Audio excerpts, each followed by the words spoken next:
હનુમાન ચાલીસાની રચના છે એ કેવી રીતે થઈ? એના માટે મારી એક આખી કથા છે, એ જ હું તમને સંભળાવી દઉં. તુલસીદાસજી આ ધરતીની ઉપર 132 વર્ષ જીવ્યા. રામનો સાક્ષાત્કાર હતો એ મહાપુરુષને. એક વખત તુલસીદાસજી દિલ્હી કે કાશી વચ્ચેથી નીકળતા હશે, એમાં એક વૃદ્ધ સ્ત્રી ખોળો પાથરીને પગે લાગી. એટલે તુલસીદાસજીએ બે હાથ મસ્તક ઉપર મૂકી અને આશીર્વાદ આપ્યા કે અખંડ સૌભાગ્યવતી ભવ.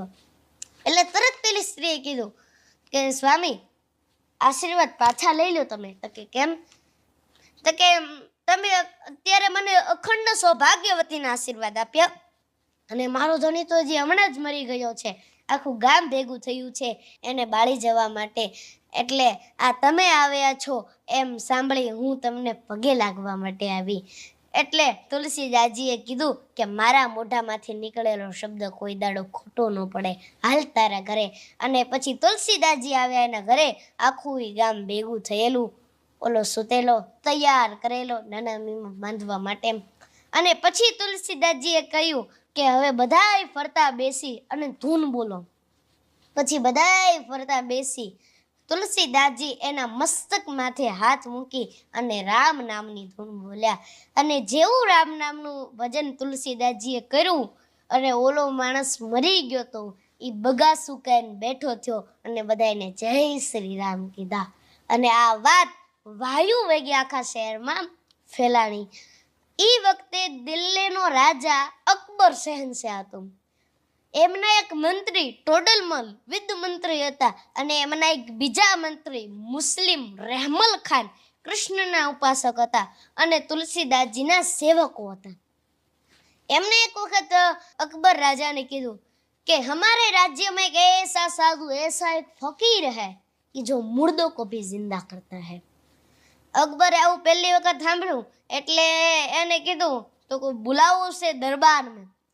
અને તુલસીદાસજી હતા ને સ્વાભિમાની સાધુ હતા અને તુલસીદાસજીએ સ્પષ્ટ શબ્દોમાં ના પાડી દીધી કે મેં दिल्ली दरबार में आ नहीं सकता, मुझे दिल्ली दरबार की कोई आवश्यकता नहीं, उससे बड़ा तो मेरा ठाकुर का दरबार है, वहाँ हर दिन दरबार लगता है, मैं वहाँ बैठता हूँ.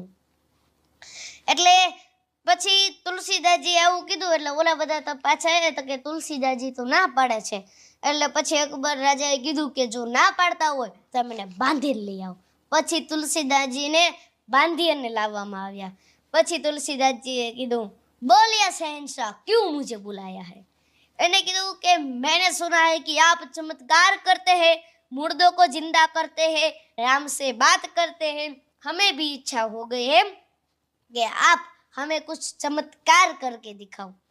એટલે તુલસીદાસજીએ કીધું જો ભાઈ, હું તો રામના દાસનો દાસ છું, હું કઈ ચમત્કાર દેખાડવા વાળો કોઈ તાંત્રિક કે કોઈ જાદુગર નથી. એટલે આ તો ભાઈ રાજા માણા હતા એટલે આવું કીધું એટલે રાજાનું અપમાન થાય. એટલે પછી એમણે તરત આદેશ આપી દીધો અકબરે કે જાઓ તુલસીદાસજી કો કેદ કર લો.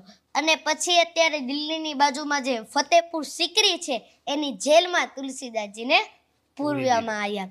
અને પછી જેનો ગુરુ હનુમાન હોય, જેનો બાપ સમર્થ રઘુવીર હોય, જેના રોમે રોમમાં રામ હોય, અને પછી તુલસીદાસજીના અંતરમાંથી જે શબ્દો નીકળ્યા એ 40 ચોપાઈને તુલસીદાસજીએ હનુમાન ચાલીસા નામ આપ્યું.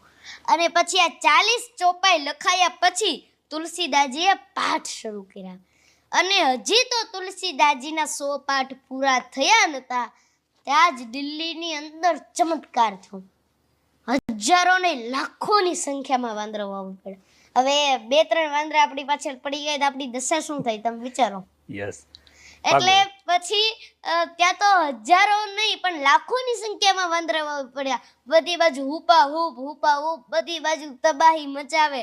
પછી આવી રીતે બધું થતા આ વાંદરાઓના ટોળા ઠેઠ આવતા દિલ્હીના રાજ દરબાર સુધી આવી ગયા. આખું રાજ્ય પરેશાન, એના તોપ ગોળા કાંઈ કામ ન આવ્યું. અને પછી તો અકબરે સાવ પરેશાન થઈ ગયો અને એવો કંટાળી ગયો ને કે ઠંડા પોળ રૂમની અંદર બેહાડે તોય પરસેવે રેપજેપ થઈ જાય, રાતે ઊંઘ આવે નહીં, ખાવાનુંય ભાવે નહીં. પછી એક વૃદ્ધ હાફિઝ ખુદાનો સાચો બંદો હતો એને અકબરે આવીને કીધું कि शहंशाह तुझसे एक साधु का अपराध हो गया है मैंने सुना है कि तूने एक साधु को बंदी खाने में डाला है એની માફી માંગી હાથ જોડી અને સન્માનપૂર્વક છોડી દેજે જો તારે જીવવું હોય તો. અને અકબર હતો ને એ બુદ્ધિશાળી માણસ હતો. તમને એવું થયું હશે કે અકબર બુદ્ધિશાળી શા માટે? એટલે એનો જવાબ એ છે કે બુદ્ધિશાળી માણસ એટલા માટે હતો કારણ કે એ સારા માણસનો સંગ કરતો હતો. જે સારા કામ કરતા હોય, સારા વિચાર રાખતા હોય એમનો એને સંગ હતો. એટલે પછી તુલસીદાસજીને છોડ્યા, હાથ જોડી માફી માંગીને કીધું कि मुझसे भूल हो गई, ये दरबार आपका है, मैं भी आपका हूँ, आते जाते रहिएगा. तुलसीदास जी ये कीधु कि हम वहाँ नहीं बैठते जहाँ विलास होता है, हम तो वहाँ बैठते हैं जहाँ मेरा मान होता है.